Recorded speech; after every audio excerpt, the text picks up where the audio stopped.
All right. Welcome, everyone. Welcome to the Business as Unusual live stream. You're probably expecting to see Red Caffeine CEO Kathy Steele here today. Unfortunately, Kathy had to step away and has asked me to take over hosting duties. My name is Bill Skoronsky. I'm the Senior Content Marketing Manager here at Red Caffeine, which, for anyone who doesn't already know, is a growth consultancy. Red Caffeine, we build badass brands that people want to work with and work for. To learn more about our agency, please visit www.redcaffeine.com. Fortunately, I'm also not here alone today, as we have Tom Latourette, a great friend of the show, here to co-host. Tom is a managing partner and certified trainer at M3 Learning, which is also one of our wonderful sponsors. Tom, thanks for joining me. Welcome aboard. It's good to see you again.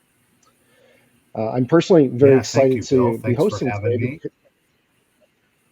Yeah, you bet. Yeah, I thank know you I'm for having me. excited. This will be a great conversation. Sorry. Great. This is a topic that is going to touch on a few of my favorite subjects, buyer personas and customer research. So that means that I get to introduce one of the leading authorities on buyer personas and buying insights, who is our special guest today, Jim Kraus. Jim, welcome to the show. Thank you also for being here. Great to be here. Thanks, Bill. All right, moving ahead, Jim is the president of the Buyer Persona Institute. BPI has become the gold standard since 2010 for thousands of marketers and hundreds of companies when it comes to understanding buyers in order to give them confidence in the solutions that we want them to choose. Marketers like us at Red Caffeine and other agencies use these insights when we create strategies and messaging to, of course, drive more leads, improve the conversion rates that we're seeing, and ultimately to help sales hit their numbers. I hope Tom can speak to that at some point in the show as well as a sales trainer. Jim is also an avid blogger, and I can't recommend the Buyer Persona Buzz newsletter highly enough. I love it. I know a lot of other people enjoy it as well. But he's also working on a second edition of the book Buyer Personas with BPI founder Adele Ravella. We'll talk a bit about that later in the show. Jim, outside of work, I know you enjoy traveling and sports and spending time with your family, but I was curious if there's maybe a fun fact that you can share with us that isn't found in your bio. Sure. And let me just say thanks for having me. I'm super excited to talk about, one of my favorite topics, buyer personas today.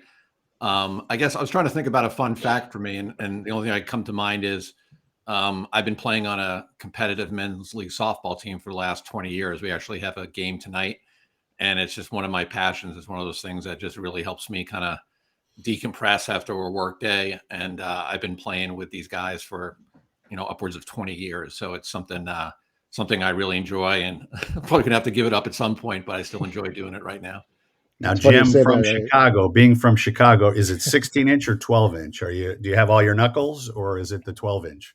I have all my knuckles. Yeah. Gotcha. Okay. Jim, it's funny you say that. I just had a game last night. I've been playing as well for 20 years, so I understand. We're gonna have to give it up someday, but I'm not ready just yet. Right. Not quite yet. I thought since this is the first time I'm here, I might include a fun fact about myself as well. While this is my first time hosting BAU, it's actually not the most pressure I've ever felt. Not even this week, actually. A few days ago, I gave a presentation to a group of 10 people, and that was tough. They kept interrupting me. They were asking questions I couldn't answer, and they were not afraid to call me out when I slipped up. So everyone, please go easy on me today. I'll do the best I can. Parker, I think we have a slide from my presentation earlier in the week.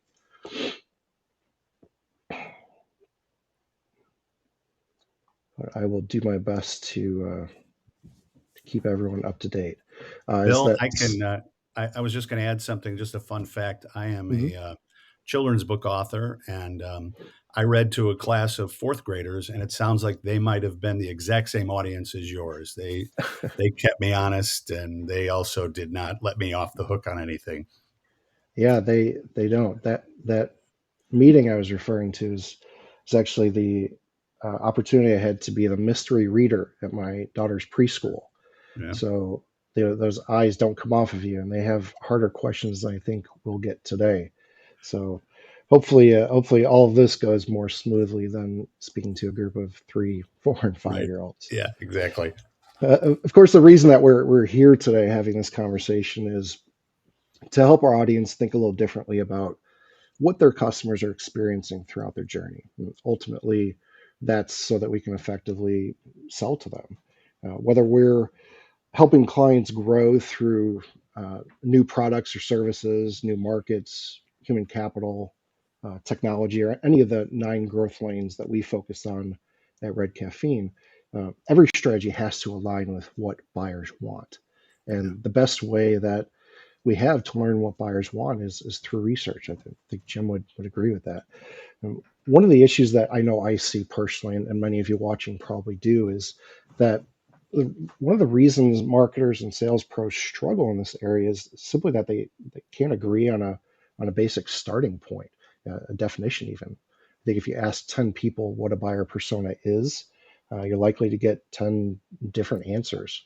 Yeah. And if you were to see buyer personas from 10 different companies, even if they're selling to the same customers in the same industry, they would look pretty different from one another, and how they're created, what information they contain, and certainly how useful they are.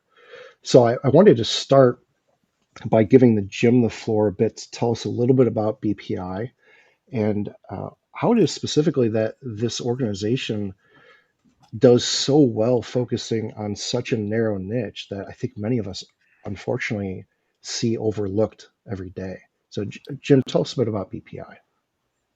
Sure. So, Buyer Persona Institute, or BPI, as we're commonly called, we were founded about 15 years ago, and quite honestly, our fundamental goal or mission really hasn't changed in all that time, and it's really to help marketers take all the guesswork out of what their prospective buyers need to know and experience to have full confidence in them and their solution. Right. And that mission, if you will, was really born out of it really kind of started with a frustration. And that is that, many times marketers who are charged with trying to develop marketing and sales strategies, messaging, positioning, where you really need to have a really in-depth understanding of your prospective buyers and the buying decisions they're making. We're going to probably talk a lot about that today. Are trying to do it with one hand tied behind their back because they really don't have firsthand knowledge about what their prospective buyers' needs are. What are their concerns about a particular purchase? What are they looking to achieve? How are they evaluating their options, and who's involved in the decision process? Just really basic information that can make the difference between really effective marketing and marketing that sounds like everybody else and is really white noise. So we were founded 15 years ago really to use some very pragmatic approaches to develop buying insights that marketers can use immediately, really just about anything they're working on. So that's why we remain as excited now as we did back then when we first started the organization. And I think the thing I'm most excited about today is just an opportunity to talk about buyer personas, maybe in a way that some of the folks listening in haven't really heard before, or if they have, it'll spark maybe some additional curiosity around how they can use buyer personas to really as a cheat sheet for all the marketing and sales efforts that they're going to have going on in the coming years. Yeah, you spoke a bit about the history of BPI and how it goes back so far. In that time, I'm curious to hear how buyer personas have evolved and how the importance of them, perhaps over the last 2 to 3, 5, even 10 years, has changed. What's your perspective on that? Yeah. So buyer, I mean, of course, I'm going to be biased, but candidly, buyer personas, how we look at buyer personas, and we'll talk about that more in a minute, are as important or even more important than they were 2, 5, 10 years ago. And there's really a number of reasons for that. Again, when I say buyer persona, I'm talking about really understanding the buying decision very specifically, and we'll get into that. But a couple of things that just come to mind is one is, buying is not getting more easy, right? You hear a lot about how selling is hard. Buying is hard too, right? Particularly when you're talking about high consideration products and services. A lot of times buyers have never thought about a particular product or service category until they actually need it. Yeah. And right now they're inundated with just so much information, some of it conflicting, some they're just trying to understand and make heads or tails of. And they're looking for trusted advisors and providers that can help them. So understanding the buying decision and what their needs are and their outcomes and their fears and concerns is super important now, so that you can be laser focused, so you can be very relevant with your buyers as soon as you can. Mhm. Yeah. Yeah. Another big reason for it is what I want to call the, kind of the indecision pandemic, if you will.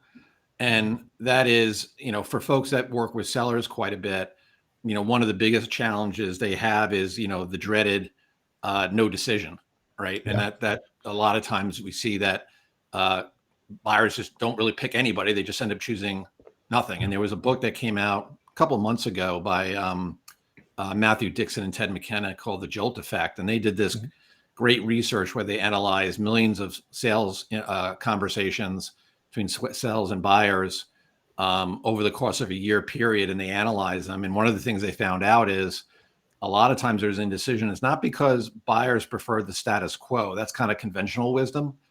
More than half the time, it's because they simply are unable to make a decision. And a lot of times it's because they just have so much information and they're just afraid of messing up. They're afraid of, upsetting the apple cart, if you will. So again, another reason that you want to be really locked into what your buyer's needs are, so that they look at you as the trusted advisor. Yeah, you talk a lot about complex buying decisions, and I think that's particularly relevant for the B2B audience.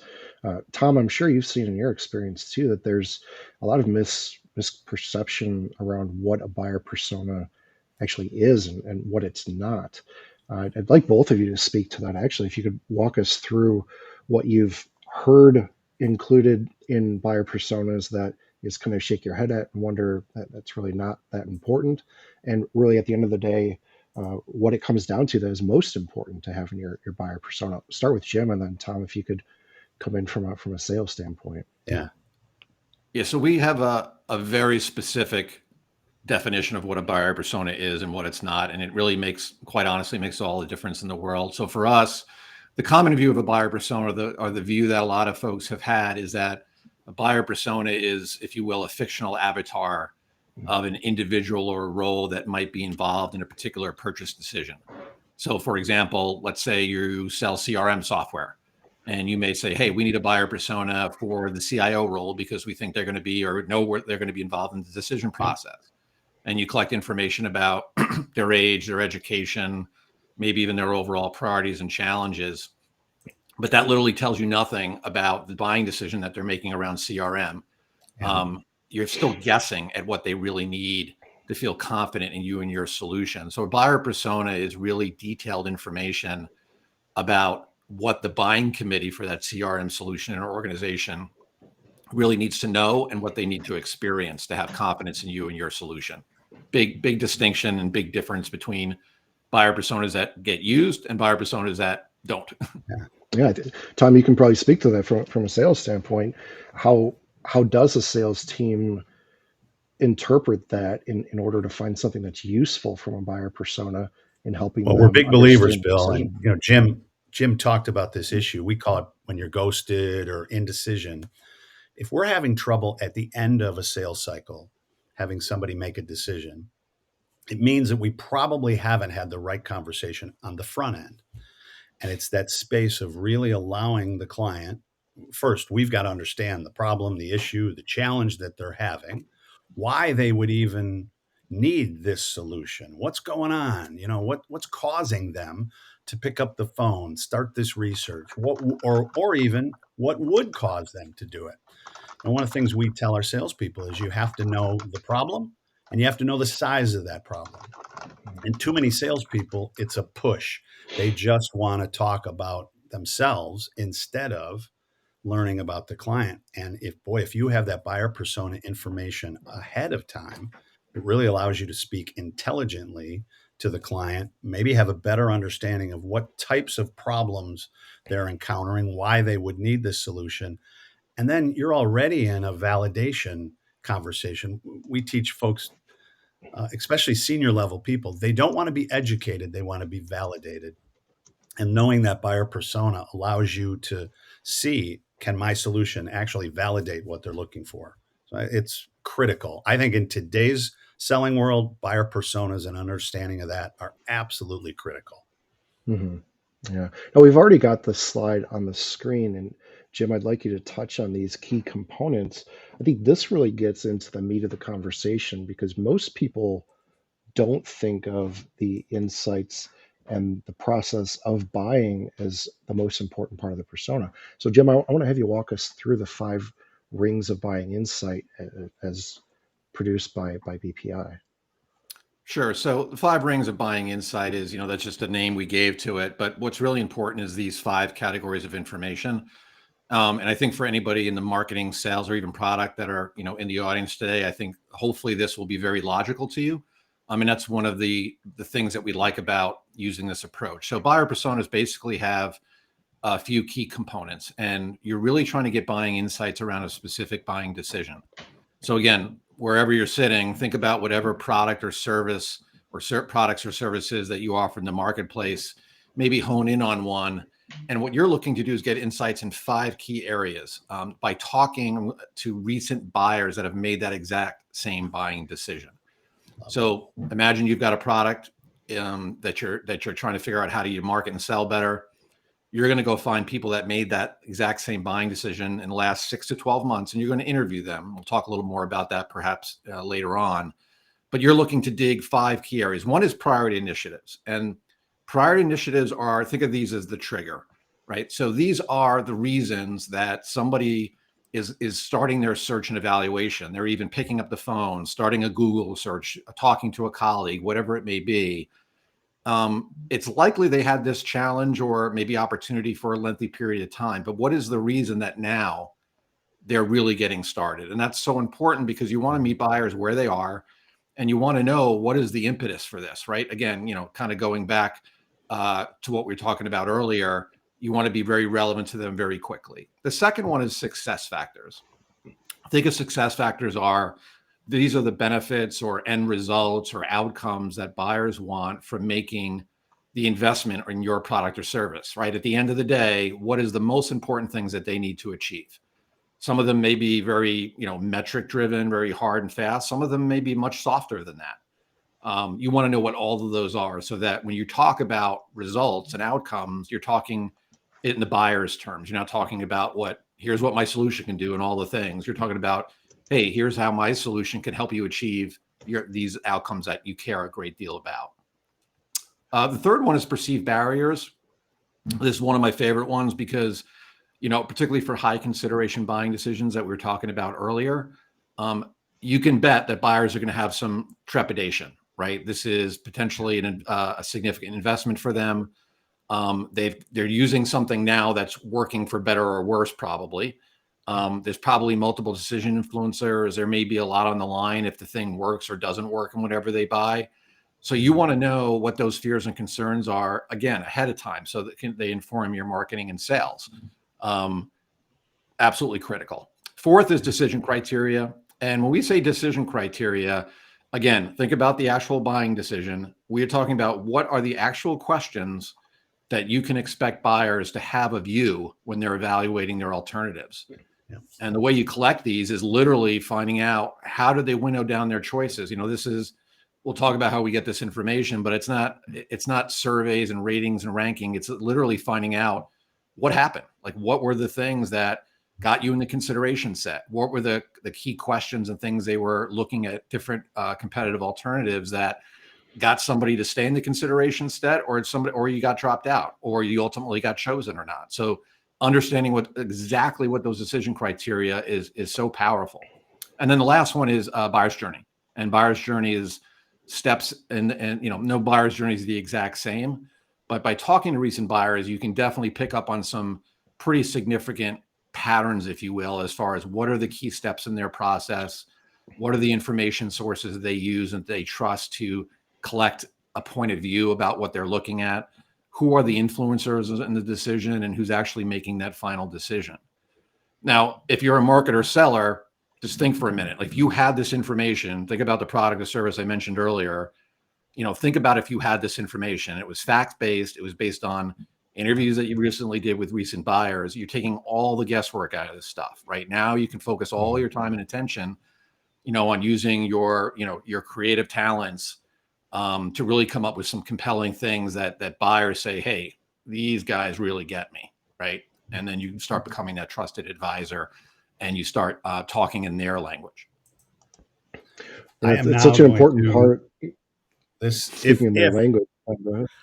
this is so powerful, we see so many organizations struggle with starting this conversation. And because they don't know this, they start a conversation about themselves instead of about the client. And that's what loses energy in the deals. And Jim, you've nailed it. I mean, this is the Bible. If you can start here, this is exactly what creates energy, what creates sales opportunities that don't get ghosted and actually allow the client to go, yeah, you guys heard me, you get me. This is great. And as we get to that point with these questions and these insights lead us towards is building a better buyer persona profile.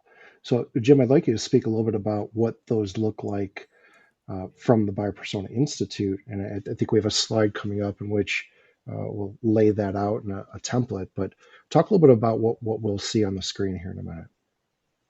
Yeah, so the buyer profile, which we'll pull up, it's really kind of we look at this page as the cover sheet for our buyer persona.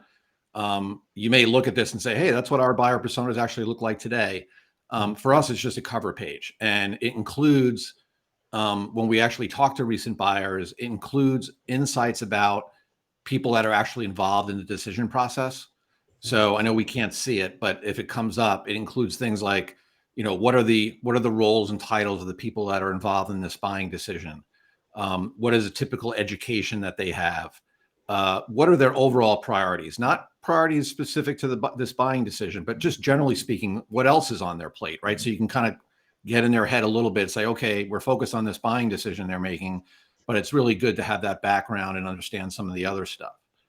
And then also it's great to also have information sources as well, as far as information sources that they use and trust.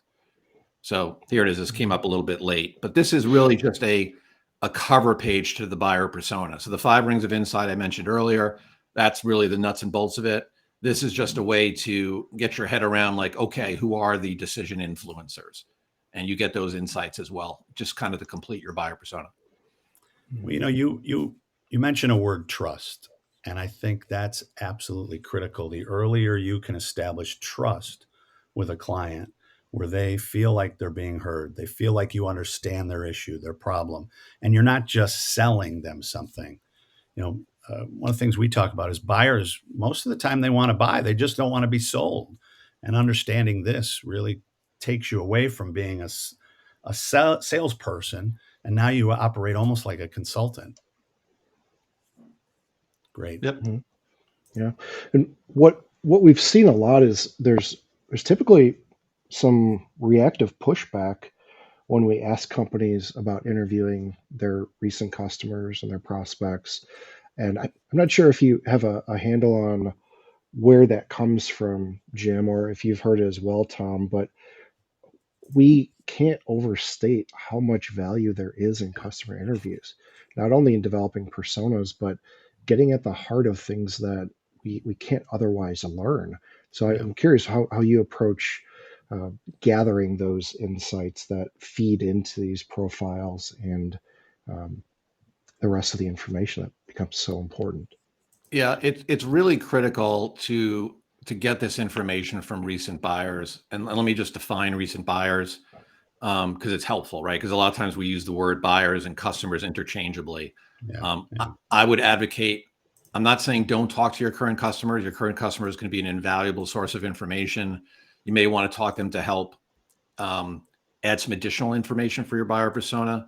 But if at all possible, our recommendation is to talk to recent buyers, ones that made that buying decision, but aren't necessarily your current customers. Some of them may be, and that's fine.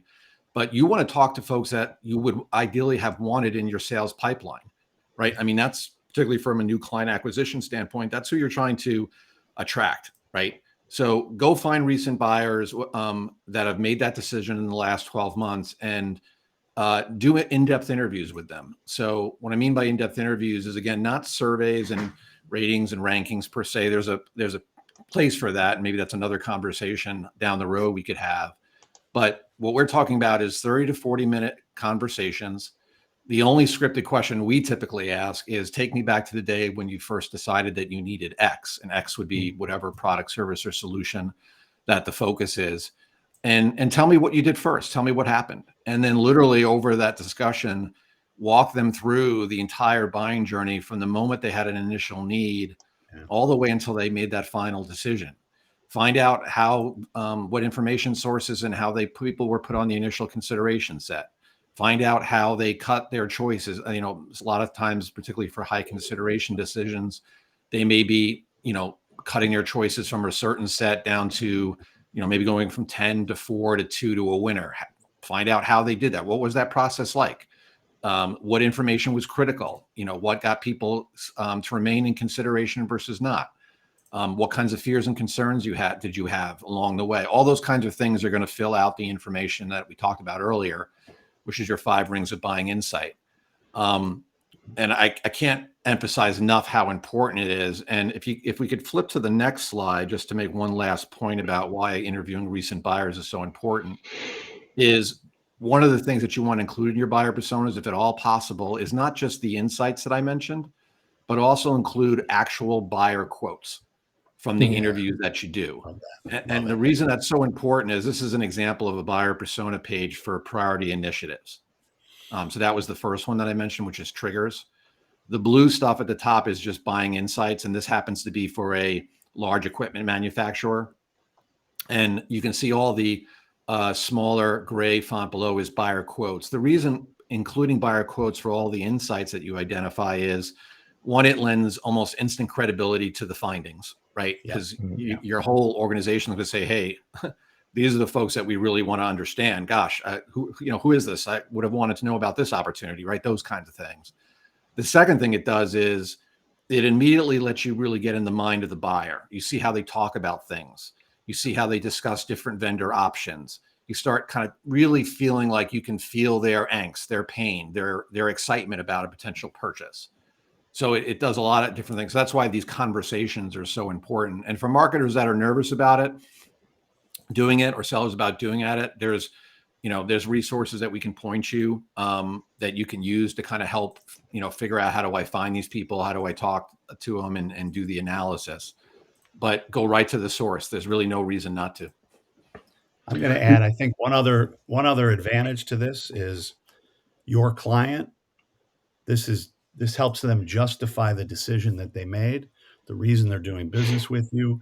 It probably cements that relationship at a really high level.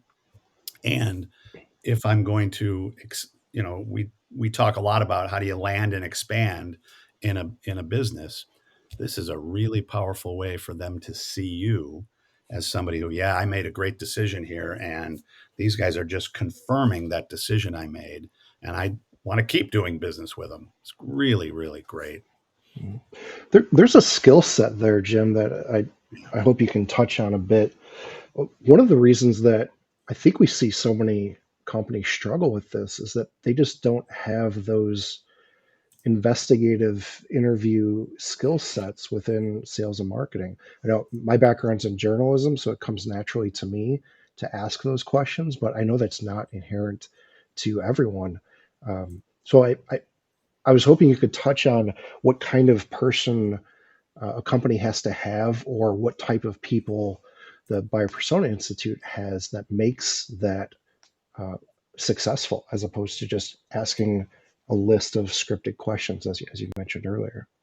Yeah, I mean, this because we actually have a master class available on our website for those that want to really get into this and maybe get trained up a little bit on some of this stuff. But let me just talk in broad strokes, at least a couple of tips here. we've literally done thousands of buyer interviews over the years. So we know how to get to these people, wherever the buying decision is, and how to talk to them. But a couple of key things. One is, go into it with an innate sense of curiosity, right? Don't go into the interview saying, look, the person I'm talking to has a story to tell, right? And the nice thing about these interviews is you're not asking them to pontificate about something, right? They're literally telling you what actually happened. And they love doing it because the reality is this buying decision is probably something that was really important to them in their organization. And they really enjoy actually telling you what happened. So we always go into our interviews thinking like, okay, I've got the 5 rings of buying insight in mind. Those are the things, conversation points I need to get to. We also go into it making sure that we're always asking probing questions. So let me just give you one example of that. If somebody says, it was really important that let's say it's a technology product. It was really important that the technology product was easy to use.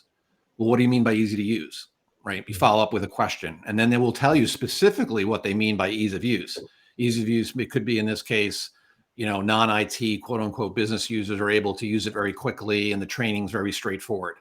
And the user interface is really easy to use, right? So do follow-ups, right? So never take them at the first answer, because there's always a second and third sentence. So have the patience to kind of talk through it and make sure you understand it. And one more tip I can give you is, some folks ask us, well, how long are the interviews? And they're typically 30 to 40 minutes. But my best barometer of the end of an interview is when I feel like I literally understand everything that happened in that particular buyer's journey and why it happened and why it was important.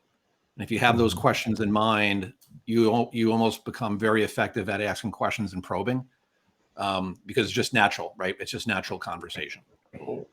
Tom, how does that Jim, I would factor in think. from sales training standpoint? Go ahead, Bill. I'm sorry, I was going to ask a quick question, but go ahead. What Well, would you I was going to ask how that factors in from a sales standpoint. Those are a lot of questions that I'm sure salespeople should be asking, or you'd Oh, like them to be definitely. asking. Yeah, they really should. And I love what you said, Jim. It's all about being curious. And the more curious I am, the less I want to tell, the less I want to sell, the more I want to learn.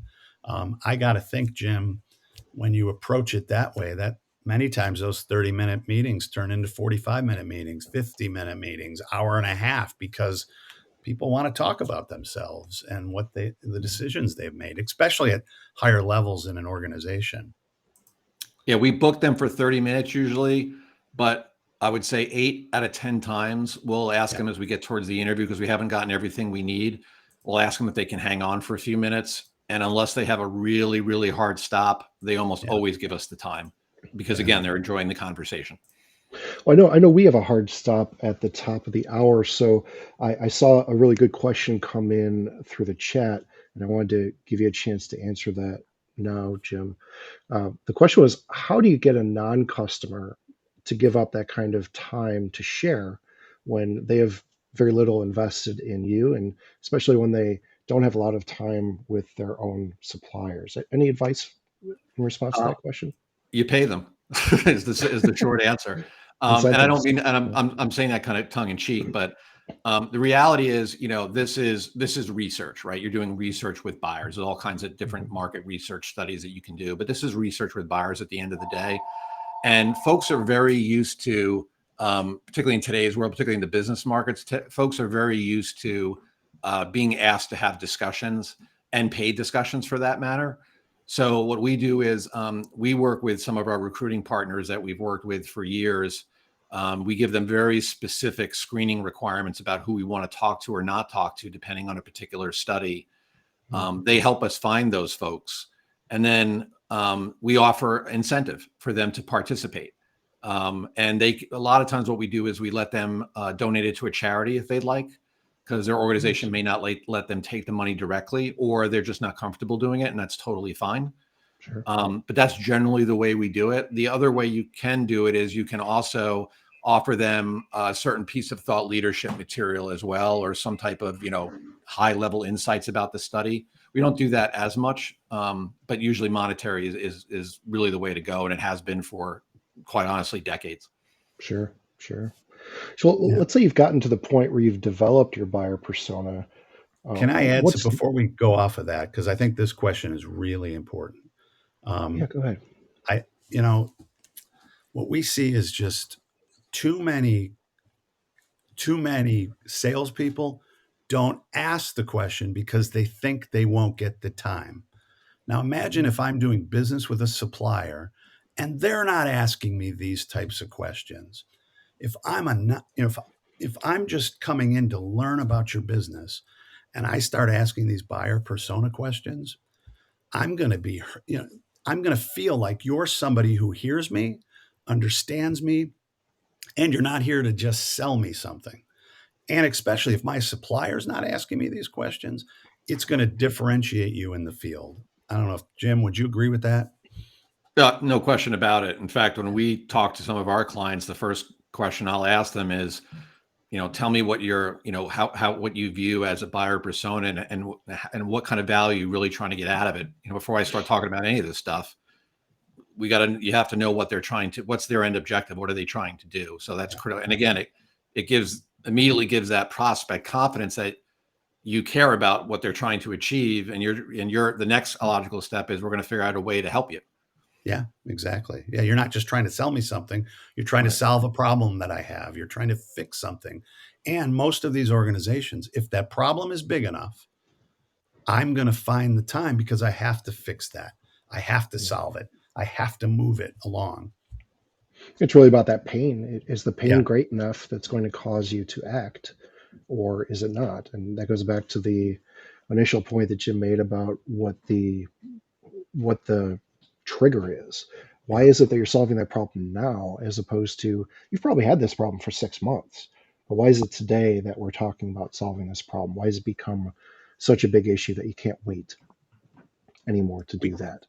we call the difference in most organizations below the line and above the line.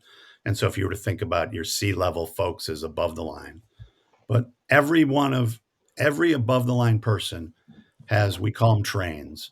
They've got 5 or 6 high priorities that they have to fix, they have to solve. And a buyer persona helps you understand what those possible trains might be.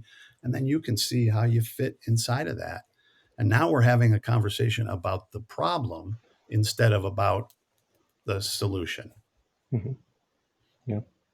So I want to move us forward into what organizations do next. Once they have developed a buyer persona, whether it's with the institute or an agency like us or someone else, uh, what should they do after that? Once they have this profile, where do they go from there? So two things. One is, a lot of times you'll know what to do with it. Like when you have a buyer persona and you have these insights and you're in marketing and sales profession, you can't help but come up with ways to start using it, right? Immediately, messaging as an example, like right away, you're gonna have a really good understanding about what buyers want. So that's number one. But the second thing, just to be a little more specific, and thank you for putting this chart up. And this is something we can't recommend enough. If you have the discipline to do it and you can get the right folks in your organization to do this exercise, we'd encourage a workshop, if you will, or a couple of meetings, if you will, to figure out what I'm showing on this diagram. So this is a simple Venn diagram. The red circle on the left is what buyers want and need. These are all the insights that you got from your buyer persona, right? They're all the 5 things we talked about earlier, the triggers, the outcomes you want, what are the fears and concerns they have, how are they going to evaluate you, what's their steps in the buyer's journey. So you're going to have that red circle, you're going to be rock solid on it. The right hand side is the other side of the equation. What does your company do, and what do you guys do well, right? And you want to find the intersection between those two. So what we recommend doing is taking each of the insights that you find in your buyer persona and then mapping it to your organization in 2 ways. Number one is come up with a determination about how important you think each one of these are, each one of these different, and maybe they're all important, maybe some are more important than the other. You can definitely use your own institutional knowledge about that, or there's other ways you can get it. The second thing we recommend doing is, once you've got those insights, if you will, figure out which you think are really differentiating, right? Because you could find that, let's go back to that example I gave earlier, like ease of use. is really important. But you look at the market and some of the competitors out there and you say, well, we really can't differentiate much on that because either A, everybody kind of does a good job on it, or most people do, or B, it's a weakness for us. It's something we're not actually good at. Yeah. So what you want to do is find that sweet spot. What are the things buyers want and need very badly? What are the things that you do really, really well?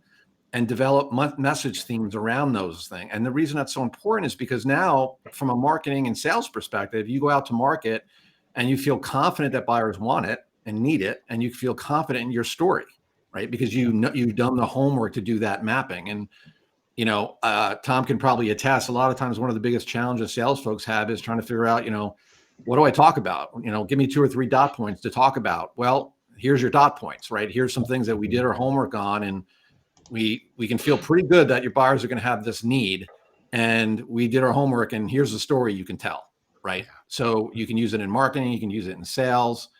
So that's a great way to get started and make it from, this vast pool of buying insights into, all right, what do we really want to focus in on that's going to be right for our organization so that we can put ourselves in the best light in meeting our buyers' needs.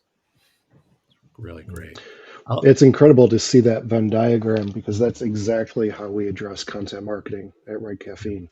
We have a Venn diagram that our clients would recognize that on the red circle, as you have here, it's what do customers want to learn? What do they need to find out?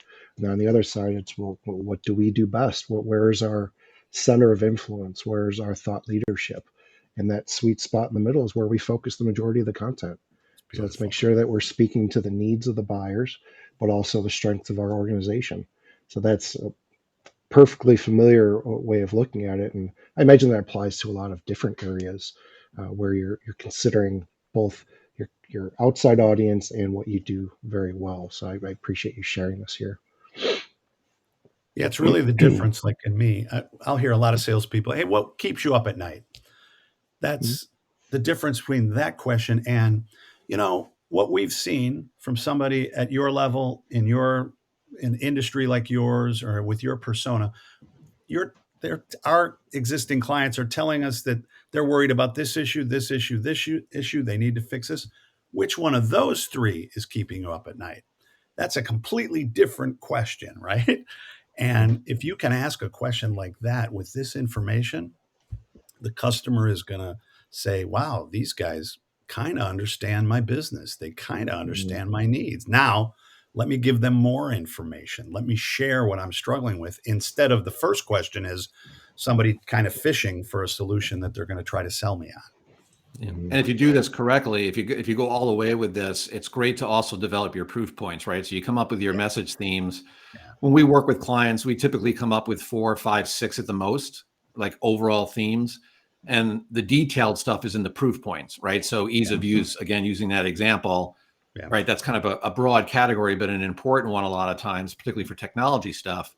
But you may have 4 or 5 great proof points around that, right? And now you've armed your sales force and you've really focused your marketing efforts around those proof points. Helps me become a better storyteller. It helps me really. And yeah, it's really powerful. Let's continue down that track. Before we wrap up with another audience question, I think it makes sense to talk about what outcome we see here, what difference there is, what sorts of results organizations should expect to achieve when they leverage what we would consider more modern buyer personas, whether it's in their sales or in their marketing activities. Jim, what would you say is typically noticeable for those organizations? Yeah, there's probably a couple of soft and harder metrics I can talk to, or results. The softer stuff, and I'm mentioning it because it's pretty important, because it ultimately impacts some of the business performance stuff. Is what's remarkable is how much alignment we see across marketing, sales, and product areas that embrace personas this way and do persona studies to get these insights. It just brings everybody together and everybody's on the same page, and that has a lot of value. Another thing that we see is, particularly in today's tougher economic environment, right, is it's really helping marketing their focus and their prioritization. Marketing and, for example, is always having things thrown over to them. Can you give me this? Can you give me that? Let's try this. Let's do that. You're throwing stuff against the wall, and you only have so much time and resources and money, right? Particularly in today's environment. So the buyer persona gives you so much better focus as far as where do we really want to spend our time, right? The buyer's journey helps you figure out where you need to be, and the rest of it tells you what do we need to be saying and what do we need to be communicating. The other place we see it is messaging. And the messaging seems like the obvious one, but let me just say one thing about it is that with these 5 areas of insight, you're getting messaging that's going to inform your top, middle, and bottom of funnel, right? So, priority initiatives are your triggers and your success factors are your desired results. A lot of times that's top of the funnel kind of stuff. Buyers want to see that, hey, they seem to know what we want and what we need. They get it. But once you get into middle funnel, bottom of funnel, when they're really starting to evaluate your choices, that's where you really want to know what their perceived barriers are, right? Their fears and concerns. You want to know what decision criteria they're using. So it really helps organization optimize their messaging up and down that sales funnel. From a harder metric standpoint, the 2 places that we see, and be the ones that we probably like the most, is getting increase in qualified leads, meaning that you are connecting with your ICPs, right? Your ideal customer profiles. You are connecting with the buyers that really make sense for them and they make sense for you, right? It's kind of like, it, right? When you start talking, having those conversations. So because of all the work that you've done, you've just by default come up with your ICP positioning and messaging. Mm-hmm. And then the other place that we love to see it is, and that we often see, is improvements in conversion rates. And that's for the reasons I mentioned a moment ago, which is just doing a really better job of messaging, communications, giving buyers what they need in the later stages of the buying cycle. So those are the places that we see it the most often. We often get feedback that people change their taglines, they change their positioning, they change their messaging, they run new campaigns, an abundance of different marketing motions, if you will. But I think the 4 things I mentioned, 4 or 5, are probably the ones that are the most impactful that we see. I'd see also when you think about conversion rates, we'll force organizations to think about days in sales cycle. I would have to think, Jim, that if you do this right, you're able to shrink days in sales cycle by 10, 15, 30%. Are you seeing things like that?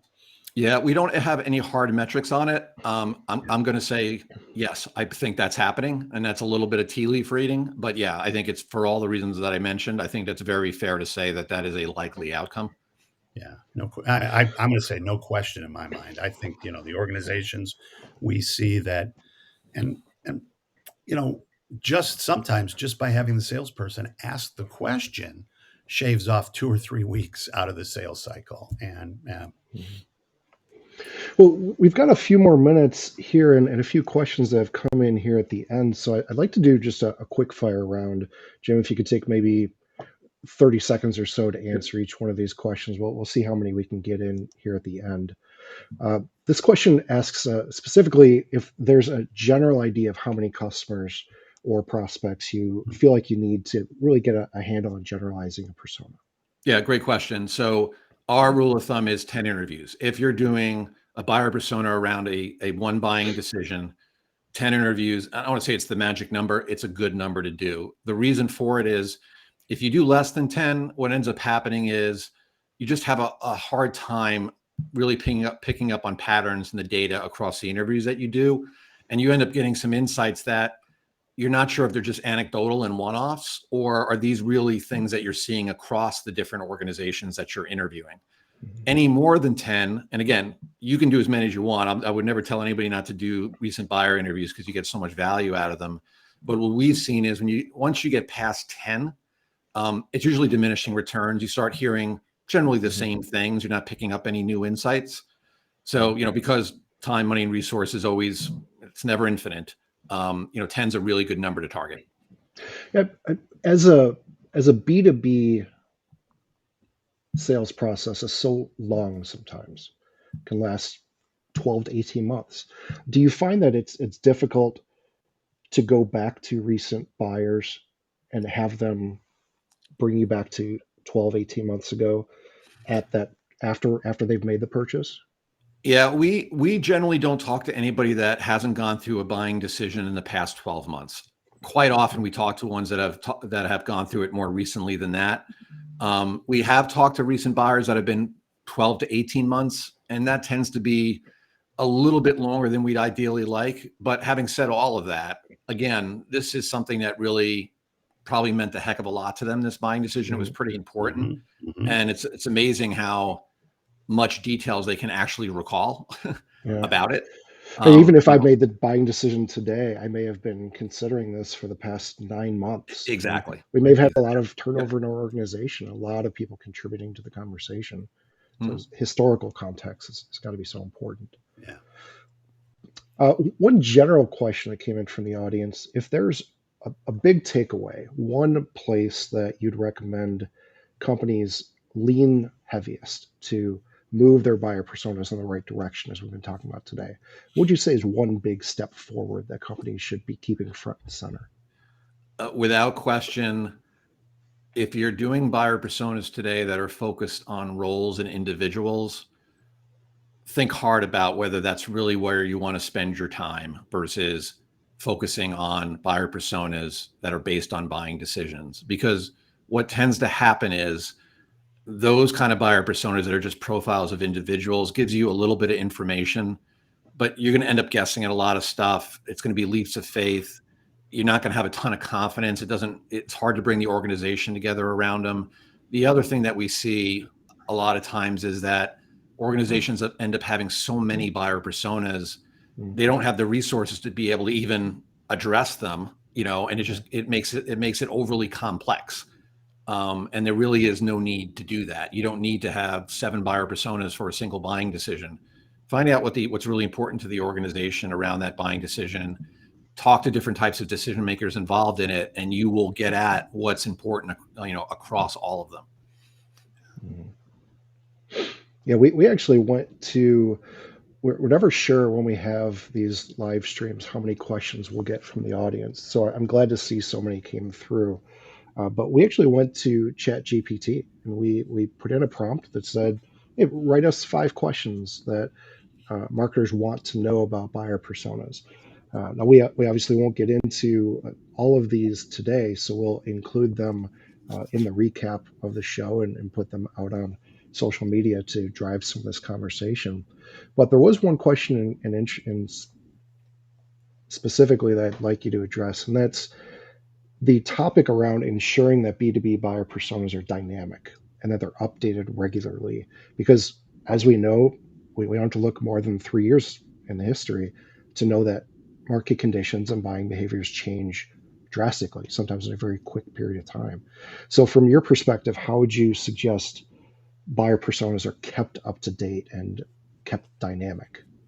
Yeah, so I get this question quite a bit, as you would imagine, and there is no hard and fast rule. Like, so if you're, and I know you're not asking me, but if you ask me, how frequently should you update your buyer personas, my answer is going to be it varies. And kind of the things you were just alluding to is what's really important.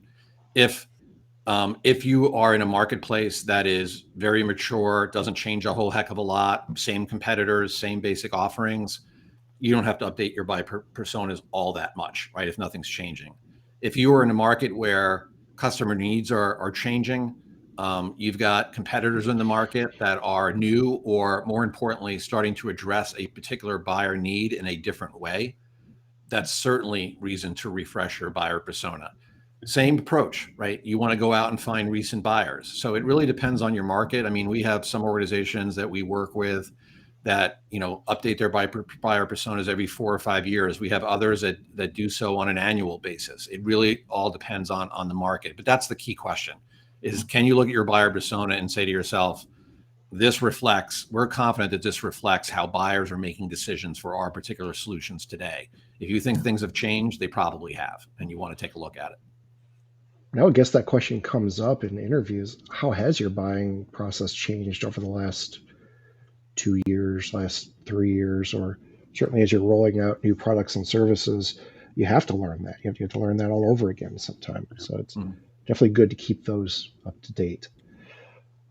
Tom, any closing thoughts from you before I wrap us up here? Wow. I mean, other than this is probably our belief is this is probably the one of the most critical things that today's seller has to do. And even if the organization isn't doing giving me buyer personas, just the fact what Jim said is let's get better at asking these types of buyer persona questions instead of Mhm. just blah blah blah blah blah talking about my product. And then once I have a satisfied client, actually, instead of checking the box, great, I sold it, I'm going to go on to all my other deals. What can we learn from Yeah. satisfied clients that maybe we can even grow our business? Maybe they'll refer us to other people if we start having these conversations. So, Yeah. Jim, I absolutely love this. I think it's monumentally critical for success today, and I'm definitely going to have some further conversations with you about some clients that I'm thinking about that need to have conversations with you. So, Great. Yeah. Jim, thank you again. I can't say it enough for being here and for helping make us all smarter with the insights that you've brought and that Buyer Persona Institute brings to the table. I want to remind everyone that Jim can be reached through email or on LinkedIn, where I discovered him originally, or you can visit the Buyer Persona Institute website at www.buyerpersona.com. Thank you also to Tom and to M3 Learning, as well as HR Source and Insperity, our other incredible sponsors. And of course, thank you to everyone who attended today. Thank you for all the great questions. And last but not least, thank you especially to the people behind the scenes who make all of this possible. Parker, Matt, Dana, the whole team here at Red Caffeine, thanks for all your help. Finally, I encourage you to join us again next month. Our next Business as Unusual live stream is June 15th. And we're excited to have a great conversation on deck with Alana Wides about artificial intelligence and particularly how companies can use it now as opposed to watching their competition go past them to reach some low hanging fruit. And there's not really any reason to be afraid of it. We've been using AI for years without really thinking much about it. So I encourage you to go to our website and sign up for next month's BAU. And as always, if there are topics that you're struggling with in growing your company, please send them over to us, and we'll be happy to find a great guest like Jim and like Tom as well to help you hopefully think a little bit differently about how you can find success and whether you have those resources internally or need to reach out to someone like M3 or like the Buyer Persona Institute or like Red Caffeine. I hope we help you find those answers. So, hope to see you all again in June. Once again, thank you, everyone. This has been a blast, and let us know if there's any way we can help you in the future.